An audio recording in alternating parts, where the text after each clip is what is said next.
where do you think we should go forward from here? It's such a contentious issue. There's a rally that could be scheduled on September 16th in Richmond where we could see a repeat of this. How can we end what might be, we've seen this before in Charlottesville, what do you think needs to happen so that this ends, to break this cycle? Well, I am proponent of freedom of expression, First Amendment, freedom of speech. But when freedom of speech becomes a threat, an issue of public safety, when the communities are afraid of these neo-Nazi fascists coming to the community, threatening, and you will see throughout Charlottesville, you walk and you talk to the citizens that live here, they all were afraid. They all were afraid for their lives, for their families, for their homes. So when it becomes, that is when the First Amendment, the constitutional protection does not apply.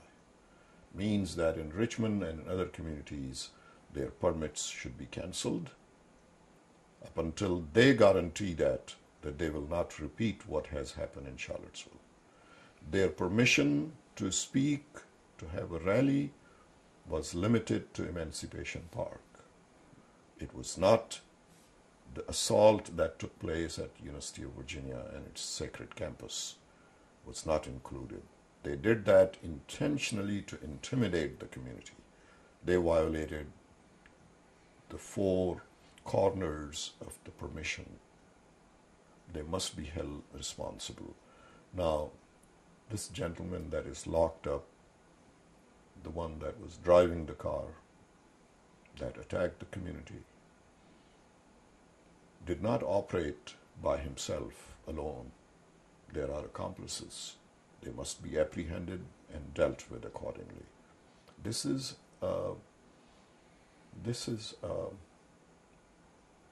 homegrown terrorism that is taking place.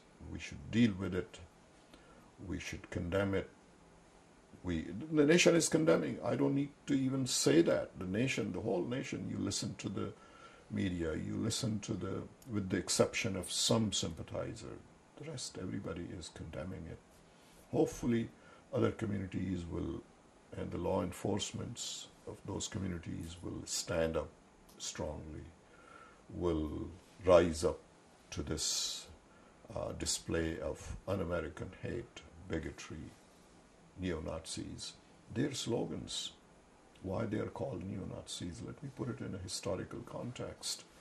1920, 1930s, Germany, Nazis, similar tactics. To go to community based on nationalism, scared them, make them afraid. Let me ask you, looking back a year ago, slightly more than a year ago, you spoke with so much hope on the floor of the DNC. Are you disheartened with where we are now? How do you feel about the prospects for where we can go in the future? Yeah, to be honest, yes. The reason is that I have amazing faith in the goodness of America because I have seen it. I have traveled city to city to city, community to community, spoken with them, stood with them, asked their questions, answered their, seen their concern. When you have so much goodness in a nation, that nation cannot be victimized, that nation cannot be misdirected regardless of the leadership. Do you think we are being victimized? We are victimized in a sense that somehow, because of this, I don't want to go back into the history of election and the results and all that, but we are faced with this group of people on payroll of United States in White House that are hell-bent to misdirect United States. They're the neo-Nazi, fascist, anti-Islam, anti-America group that has found itself on public payroll.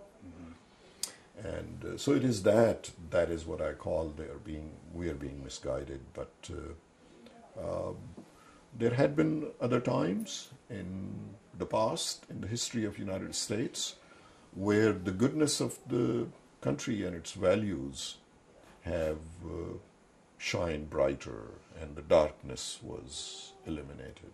So we hope that this will be a short period of bump in our history. But it seems as though you don't have that much hope that this president can get rid of this darkness. The reason is that fundamentally, I have no authority to judge the person Trump, but I have every right, legal and constitutional, to judge the leader Trump that affects my daily life by his or her actions, by his actions. That is what I'm criticizing, that this is a morally compromised person. Prior to election, throughout the election, observe the behavior, observe judges are bad, Muslim will be banned, Hispanics deserve, they're all criminals, deserve to be thrown out, we will build the wall. All of those were to dog whistle statements to gather these forces that have assembled and emerged under his wings. It is very difficult for him to get away from that. Now, if I dare say this, this is my opinion, that this is a legally compromised president as well, not only morally compromised, legally compromised. And you will say, why you say that? What is the basis of your opinion? This is the basis of my opinion, that he's legally compromised. This candidate has not shown his tax records. It is alleged that his family was involved in money laundering. Russian investors have invested millions and billions of dollars in his businesses. That is why he doesn't want to show the record. That is why he doesn't dare to speak against Putin. That is the reason.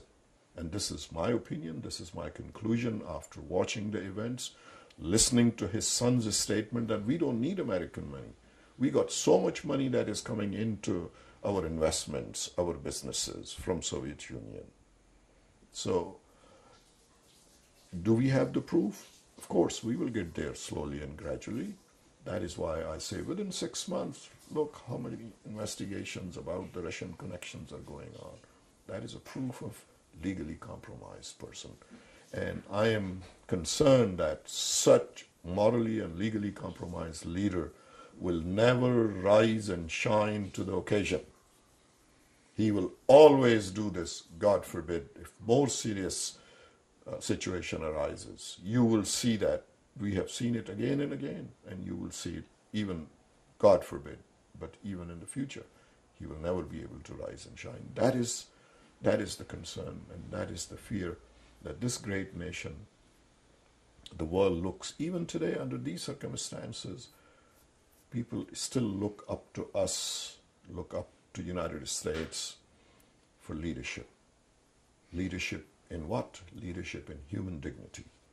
Leadership in lifting human beings up to its full potential, but not under this leadership. Republicans are now realizing slowly and gradually that this is an impediment to their political philosophy. This president is an impediment to the leadership and to the philosophy of the conservative and Republicans.